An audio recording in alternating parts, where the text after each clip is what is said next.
Hey everybody, this is Matt from endsickness.org. Today I'm going to talk about Acacia Senegal, which is one of my favorite prebiotics to use for people even who have sensitive stomachs, who have IBS, things like that. First, let me say I'm not a medical doctor. This is not medical advice. This is based on my personal experience. This is for informational and educational purposes only. First, let me go back to Acacia Senegal. Okay, so this is something I learned about just in the last couple of years. This is a prebiotic fiber that is really easy on the stomach. It takes up to 24 hours to ferment, so it's a very slow fermentation process, so it doesn't increase the likelihood of bloating or gas or things like that. It's a really good product if you're trying to increase your lactobacillus, your bifidobacterium levels, or other immune modulating bacteria. It also acts as a binder. It binds to toxins in the stomach as well.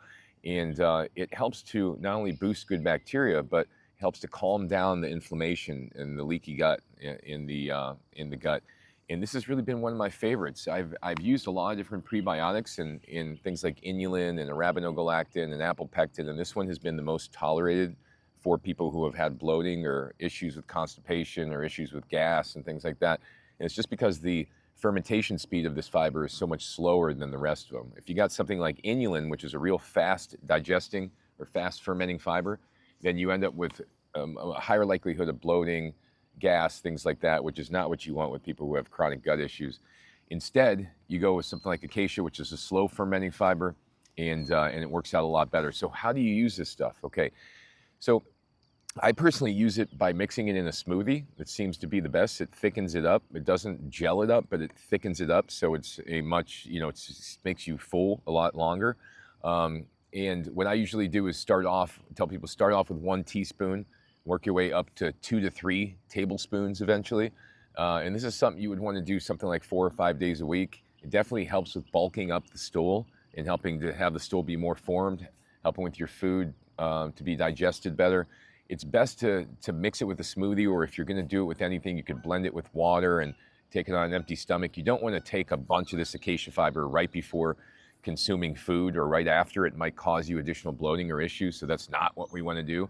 My favorite brand of acacia fiber is by Anthony's. Anthony's is a brand that sells organic products, and I've always been very happy with their products.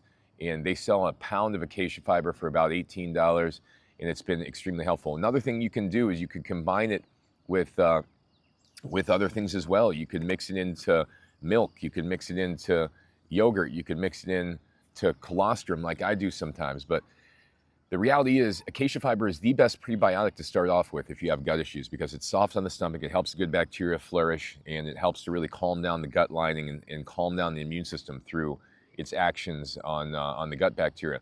By feeding the gut bacteria, it causes the bacteria to produce short-chain fatty acids, and short-chain fatty acids are critical to calming down inflammation in the whole body, especially in the gut. And this is a lot of the reason why it's so beneficial. So thanks for watching, everybody. Acacia Senegal, one of my favorite prebiotics. Absolutely. If you're looking to get it from somewhere at Anthony's on Amazon, they have it available for pretty cheap.